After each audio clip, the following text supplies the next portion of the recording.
Coming up today on Locked On Texas Tech, Joey McGuire talks scrimmages and spring standouts so far. We talk Tyler taking the wheel, and the Colorado AD says, hello, fellow kids.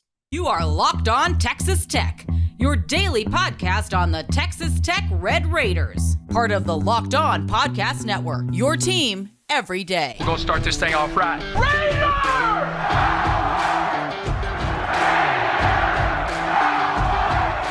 Everything runs through Lubbock. Great to see you again on Locked On Texas Tech on the Locked On Podcast Network. Always appreciate being your first listen every day on YouTube or anywhere you get podcasts. And yeah, I'm talking to you specifically, those everydayers out there who are just rolling it back, running it back, rolling it back. One more again is what you're saying. Another round with Locked On Texas Tech. Especially appreciate those of you out there joining us for each episode. He's the only Chris Level. I'm Casey Cowan. You like football? Do you like football? If you do, you're going to like this episode because we're going to spend a lot of time listening in to head coach Joey McGuire as he visited with members of the assembled media this week, Chris, and a couple of scrimmages in the rear view. Spring game, just around the corner. Kind of getting into the meat of spring camp, I guess I would say, where you figure out just how much you actually enjoy the work, how much you enjoy the process, because while you've had a couple of opportunities in team settings, again, 2 scrimmages now behind us, haven't gotten into that spring game feel just yet. And I think sometimes, at least as a fan, I kind of do forget it is work day after day after day, repetition after repetition after repetition. And what I really think is interesting about this go-around this spring, Chris, as you've touched on, some of the key guys that are not taking part in this shines a bigger light on some second or third string or fourth string type of guys, giving them that opportunity. So I'm sure there's been a heck of a lot to learn so far whenever it comes to the coaching staff and what they're finding out about some of their guys, some of those beyond just the starters. Yeah, I think spring football at some level years ago was different than it is now, and the reason is because when you have as many mid-year additions as programs typically do, you just jumpstart the process. Because I think there were times when you would get these recruiting classes or a transfer or whatever, and they wouldn't show up until say June. And show up for summer school, they're just starting their process, and it may be mid-September, mid-October before they really grasped everything, before it really kind of, stuck with them as far as scheme or whatever, or just getting in shape. It doesn't matter what it is, but I think that this spring for Texas Tech, let's be honest, I mean, that so many of the new additions are going to factor in heavily. They already are. And I think that's why, springs for certain programs take on different meanings depending on what you're trying to replace or what you're trying to do or what the expectations are. And I think here, think about it, the offensive line, we've talked about the pass rush, we've talked about, all that is based on the new additions. And, even like in a previous show this week, we talked about that potential injury to Rashad Williams. I mean, it's crucial for these backup DBs or these young DBs to be getting all of these reps against first team type guys. And it speeds up their development. And I think the biggest thing for this spring so far, knock on wood here, but so I'll do that and hit the old forehead. But, you haven't had that's the one thing you want to avoid is some major injury or a situation like that. And so far, so good. And that's the way you want to keep it. You want to keep that rolling. Football is tough and physical, but so far been fairly injury-free because you have so many guys sitting out that were injured in the season and all that. But, yeah, it's a kind of an all-star team that's been sitting out so far this spring. We'll get to some specific guys Coach McGuire mentions in just a moment, and also want to get to a thought from Coach McGuire on what's going down in the quarterback room so far during this camp. But first, a general picture as it relates to how the scrimmages have gone up to this point and some of those that have stood out. Here is head coach Joey McGuire. To the most physical scrimmages that I've been a part of on both sides of the ball. There's been some good on both sides of the ball, so that's always good to see. And then it's great to see some young guys having really good springs. three DBs, the three mid-years. We call them the triplets with Sanford and B.J. Jordan and Chapman. Really proud of those guys. I mean, they're going to be great football players. I don't know exactly when. We'll see if their body's ready to play this fall, but really happy with those guys. And then, guys like Cam Valdez, Steve Linton, Miles Cole, just scrimmage-wise have really showed up. So like where we're at.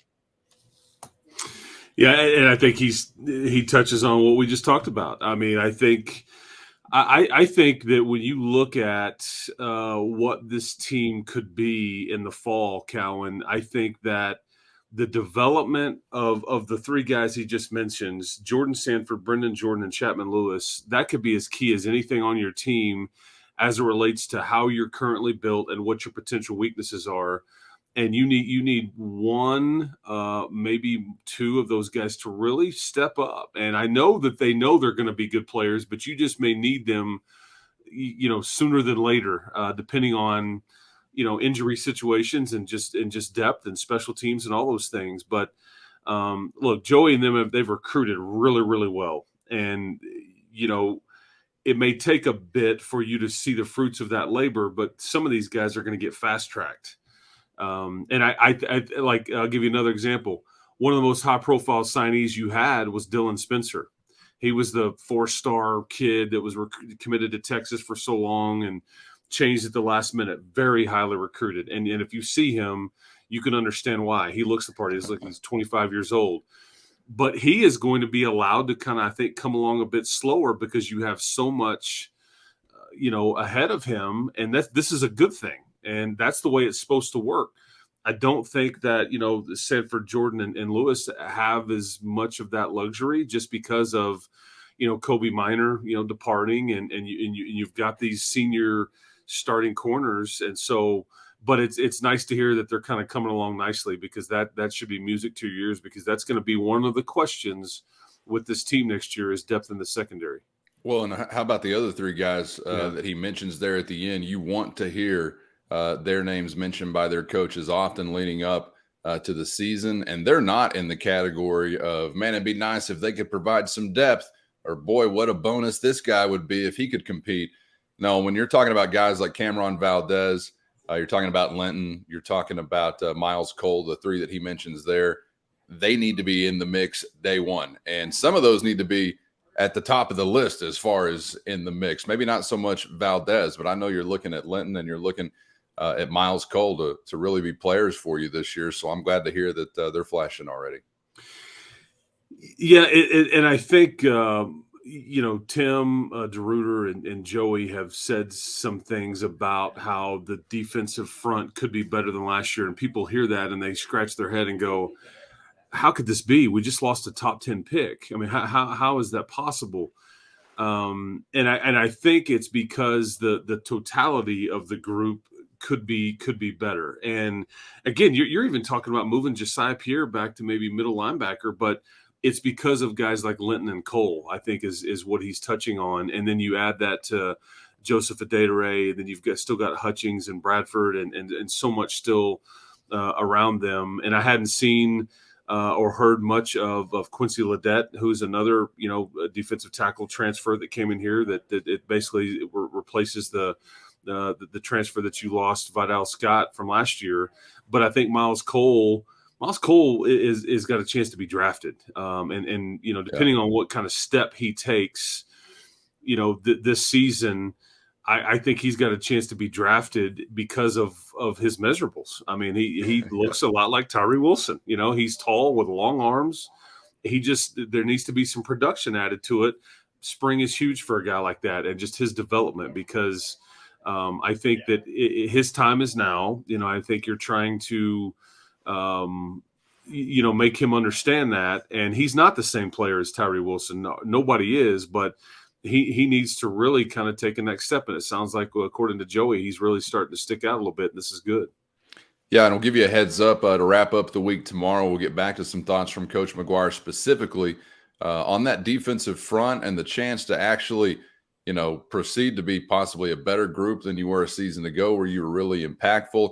And also, he's talking Josiah Pierre. I thought some really interesting thoughts on the move there for Pierre, who was, becoming an effective player for you, obviously, and asked to do some different things this season. So you wonder kind of how that might impact what he already was, but also still being, of course, hopeful about what he could become for Texas Tech in 2023. So we'll get back to that coming up on tomorrow's episode. So get back with us. And coming up next, we're back with head coach Joey McGuire as he's talking QBs, a pair of them, little different variety, but some similarities as well that should be exciting for those two guys to hear as professional opportunity, at least according to Coach McGuire, is down the road for them. We'll talk Shough, we'll talk Morton, and we'll hear from Coach McGuire again coming up next on Locked On Texas Tech. But first, today's episode brought to you by Built Bar. And if you're looking for a delicious snack, but you don't want all the sugar, don't want all the calories, I got what you need, buddy. That's Built Bar or Built Puff. What makes them so good? For starters, covered in 100% real dark chocolate. Tastes so great, you're not going to think they're good for you. Unbelievable flavors like churro, peanut butter brownie, cookies and cream. Not sure how they do it, but they maintain amazing macros while tasting like a candy bar. What's even better, they're healthy. Only 130 calories and 4 grams of sugar with a whopping 17 grams of protein. And now you don't have to wait to get a box. You can always go to built.com to get your specialty flavors. But also right now, you can walk into your local Walmart or Sam's Club and pick up a 4-bar box if you're at Walmart, or if you hit Sam's Club, 13-bar box with hit flavors, brownie batter puff, or the churro puff. You can thank me later after you try your first Built Bar.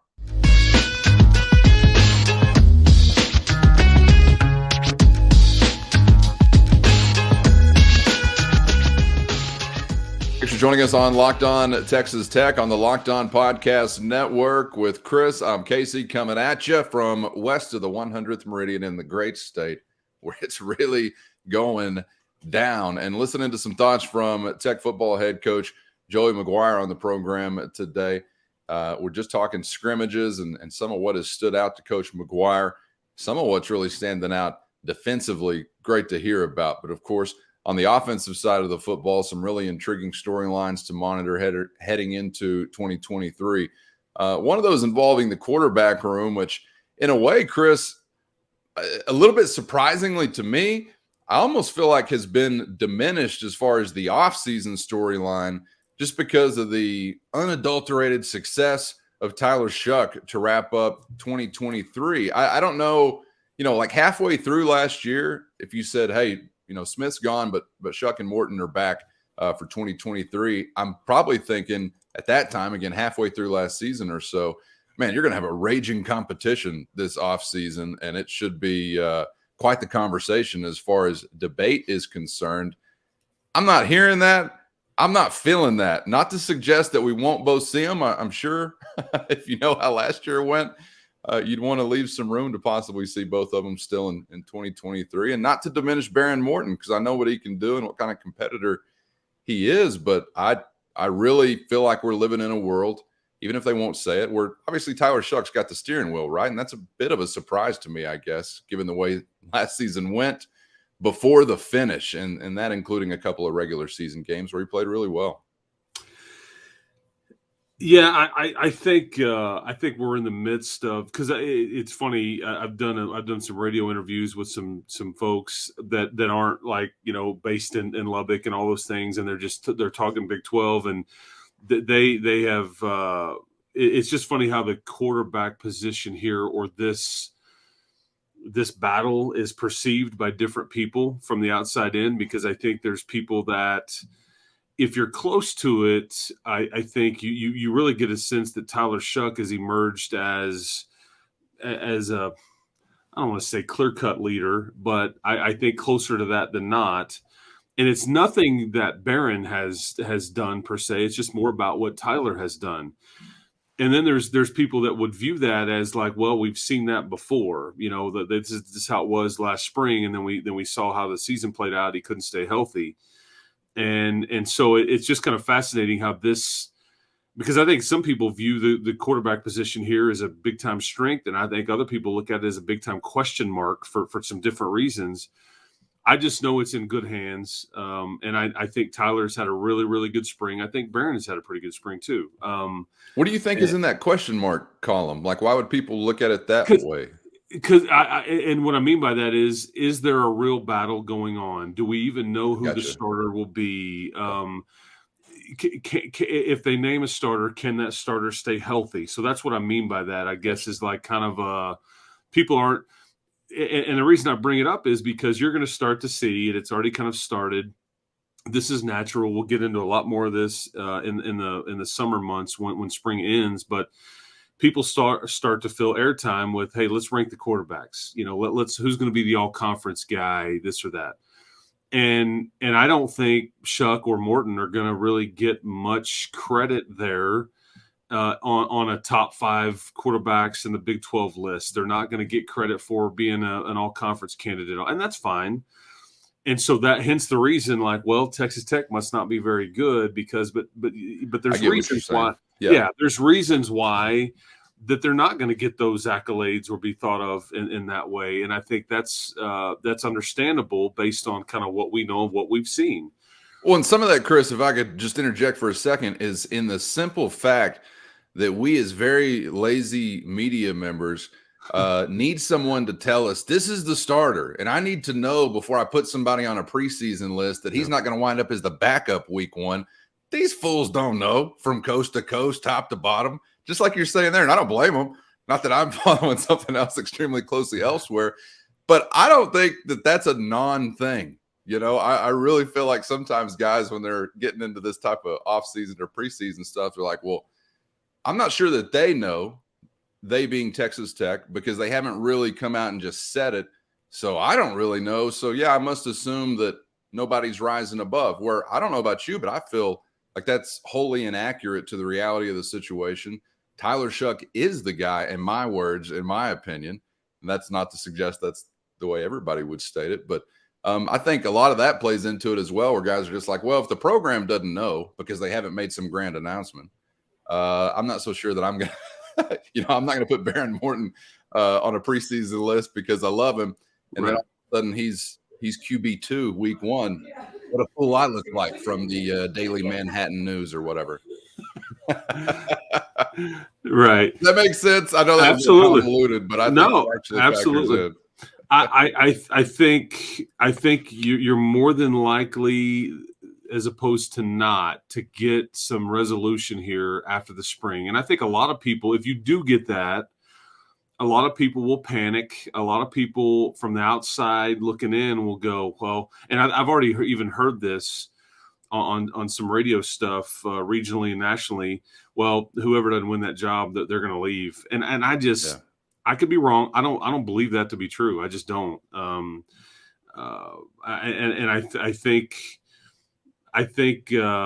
it's a competitive position. I think that you've got extremely talented duo here that can do some different things, and they're a bit different, but I just think one is older than the other, and I think that some of those differences are still at play here, and that's okay. And I just don't get the sense that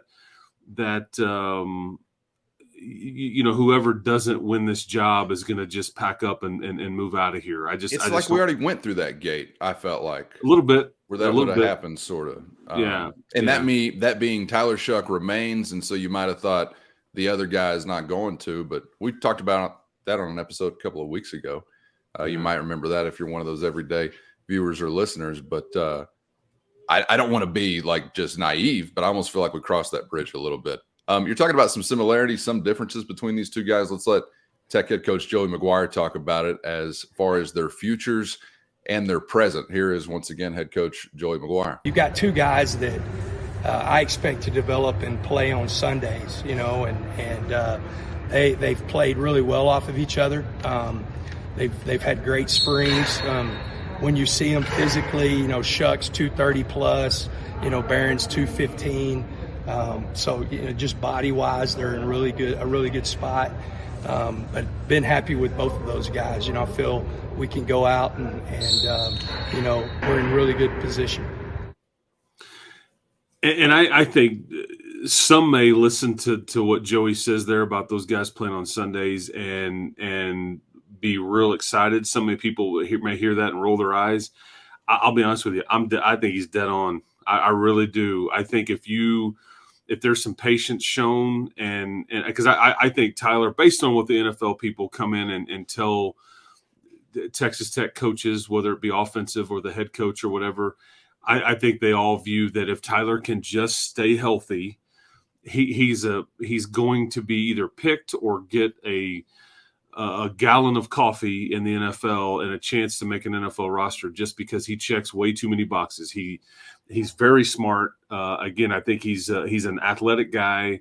He is, increased his weight a bit. It hasn't slowed him down. I think he's very, very, he can get on the board and really talk offense with you in a variety of different ways about what defenses are trying to do. And NFL folks love that. And he's got some confidence to him. And I think with Barron, you just can't teach some of that arm talent, man. And I think he sometimes relies on it a bit too much. But if there's some patience here and he kind of grows into some of the other things, he's going to be special. I just don't know if we're quite there yet for him to overtake Tyler. I could be wrong. I could have it misjudged. And again, I will maintain that you're going to need both guys this next season just because we talked about that all last season. There was was there any Big 12 school that had their starting quarterback from start to finish? And I don't think there was. I mean, you can look across the board, and I think everybody had at least a game or two where somebody else started for you. I mean, even Max Duggan, Heisman Trophy, this and that. I mean, he still was a finalist and all that. He didn't ultimately win the job. He only got it because well documented that Chandler Morris got hurt in that first game. So, yeah. So great call, Sonny. Yeah, that's right. Yeah, that's right. So, but I think you're in really good shape here, and it excites me. I think you've got, either way you're protected if they stay here, and I do think they will. And it's just fun because I think that each other's presence makes the other one better. Because if one of them wasn't here, it'd be a shoe-in, on who the quarterback was going to be. You would have brought somebody in for depth, and then you would say, yeah, we're letting them battle, or we're going to let them compete and all that. But we would all know what the end result would be. But in this case, we just ultimately don't know. We kind of think we do, or the way it's trending, but we still have, there's what, five months before you're going to play a game here. So a lot could change still. Yeah. And when I was thinking about, how could someone consider it a question mark or something like that, I would say more so if there's a question mark, it's related to that involves the quarterbacks. It's related to Stephen Hamby's guys. If these guys are healthy, I expect them to be all conference-esque quarterbacks. I don't know which list you'd make, but they've both got that type of ability if they can be kept upright. So a question mark, I'm not so sure about that. I think maybe, again, just tied into a little bit of the vagary that's been a part of this as far as public pronouncements. But if you were watching Texas Tech games with either one of these guys involved a season ago, I think you should have a pretty good idea of what they're capable of individually. Anticipating Tyler Shough will be the guy that gets the first shot at it when they trot it out next time around. But just like Chris said, whole lot of time remaining until then. Okay, a little time remaining here with you today before we're out of here. We're going to wrap it up with the good old classic case of, hey, Colorado Athletics Director, what is you doing? Next on Locked On Texas Tech.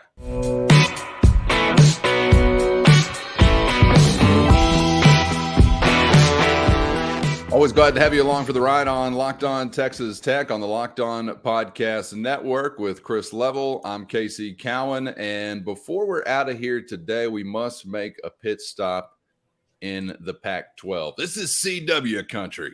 That's the new hashtag, I think, by the way.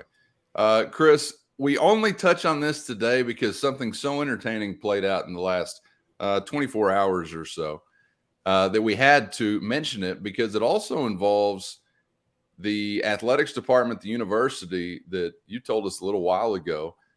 You might keep an eye on how inconspicuous they've been so far, that being the Colorado Buffaloes and their receptiveness maybe to a Big 12 pitch, their non-committal to the Pac-12 publicly, etc. So we've been keeping an eye on the Buffs, and then the Buffs went and did something that was worth keeping an eye on. this week, accidentally, I would say. So if you're one of these sick and twisted people who are on Twitter throughout the day monitoring realignment topics, well, we could probably have a beer together because I live in this neighborhood also to a degree. But you may be aware of some account that's called MHVER3. I don't know what it means. I don't know who he is, where he is. But, well, actually, I just looked. It said Charleston, West Virginia. We'll assume he's telling the truth there. Chris, this cat has 18.3 thousand Twitter followers. He tweets ad nauseum realignment thoughts. And I think for those of us who do kind of monitor this on a pretty consistent basis, I'll just speak personally, this is not a credible account to me. It's not one that I monitor for like great info or serious news. It's not John Marchand and you're on from the New York Post and the Sports Business Journal. It's not even Jason Shear from Tucson, Arizona. It's just one of those that throws stuff out very often. Now, because people are incredibly interested in these things, those who put out a lot of content on it, regardless of what it's based in, are going to get some attention if you do it often enough. And he's got that. So I don't begrudge him for that. But I just don't view this account as one that is really giving me stuff I buy into. I don't know how you feel about it or if you even had familiarity with it before. But anyway, some do. Apparently, Colorado's athletics director does not, because if he did, I don't think he would have done what he did on Twitter. Rick George yesterday responds to a tweet from the aforementioned account. The account says in the now deleted tweet, quote, heard from a source that Colorado Board of Regents may vote on leaving the Pac as early as Monday, that being this upcoming Monday. So he throws that out there, again, an account that throws stuff out all day, every day. And Rick George quote tweets this and says there's absolutely no truth to this tweet. Now, again, the original one has since been deleted. That account says it was at the request of his source that he deleted the tweet. If you're a normal person supporting a family working all day, every day, and you don't get on Twitter, you don't know what the hell I'm talking about. And I envy you in a way. So just bear with us on this. But Chris, I know a lot of people do, because realignment sickos are some of my favorite sickos. Again, I'm in the club. The Colorado athletics director just voicing anything in general to someone like this, I think has struck a lot of people as very, very odd. So there's a little bit of the lay of the land leading into it. Now, how do we process or chop up some of the actual activity involved, Chris? Where do you start in how you viewed what went down? Well, I was surprised that the athletic director at Colorado felt the need to respond to this and in such a way, just a random social media account. I think there's been a lot talked about as it relates to Colorado in recent days, weeks, and all these schools. Look, I mean, we've had athletic directors and school presidents and all these folks doing radio interviews with Arizona State, Utah, and all the Four Corner schools, I guess is what they're termed now. I was surprised, though, that he felt the need to respond. But I would just say, and more often than not, when these things happen, when schools have switched leagues, it really comes out of nowhere. That's the part that I'm a little leery about, because whenever something happens, you just wake up one day and it's boom. Like, hey, A&M's going to the SEC. Oklahoma and Texas going to the SEC. USC, UCLA going to the Big Ten. And you're like, oh my, and so this has become a bit more public. Now, your commissioner has made it more public because he's been very transparent about it, and Brett Yormark. But I would just remind everybody, the athletic director is responding to a random tweet, and it just says, the tweet, I think, and correct me if I'm wrong here, Colorado will vote to leave the Pac-12 on Monday. He says that is false. That is untrue. Okay. Doesn't mean you won't do it. It doesn't mean you won't do it, Monday night. It doesn't mean you won't do it, you see what I'm saying? So they just dispel that particular rumor, sure. But it speaks nothing of the ultimate outcome here. So I don't know. I just think this stuff is worth monitoring. And it's you touched on the CW too.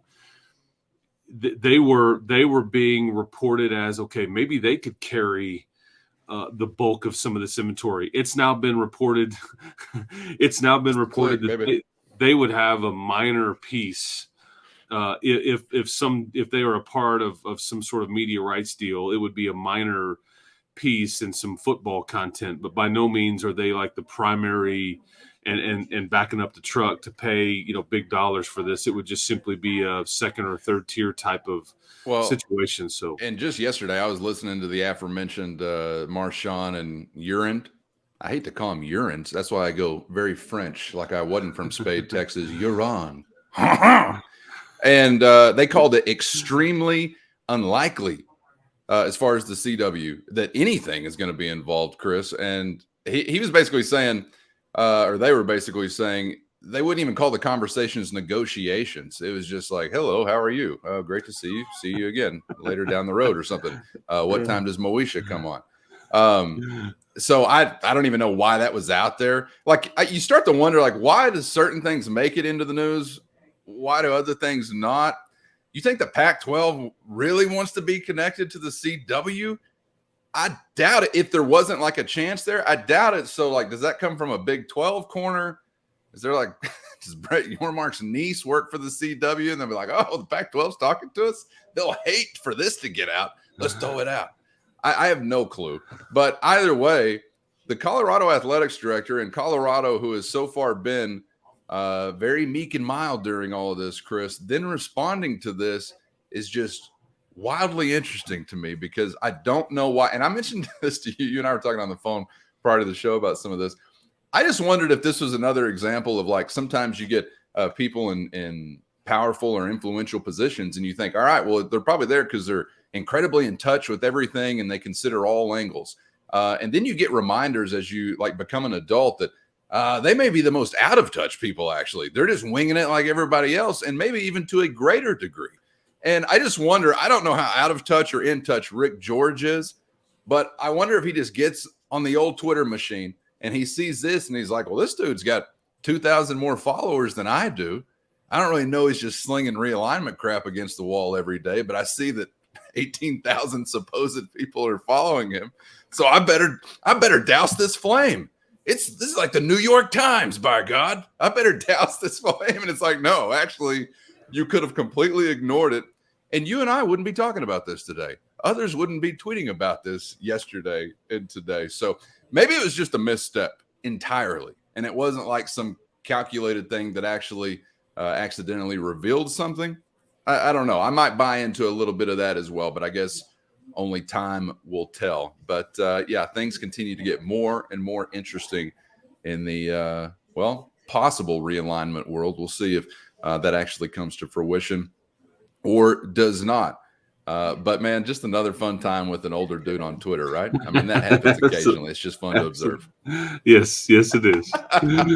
All right, Chris, enjoyed it, my man. Appreciate the time as always. And we'll wrap it up tomorrow. Back around for another edition. Thanks. Looking forward to it. Keep hope alive, people. You got it. And subscribe on YouTube or anywhere you get podcasts if you haven't so far, so you never miss an episode. We want you to be in that everydayer category. We're getting tattoos at the end of the year, I think. We've had some early discussions about that. Chris may go for a teardrop. Not quite sure. The face is the moneymaker, but different kind of day and age now, face tattoos, all the rage. CEOs of Fortune 500 companies looking like Mike Tyson. So you never know what we might get into with you everydayers out there all across the Locked On Texas Tech family.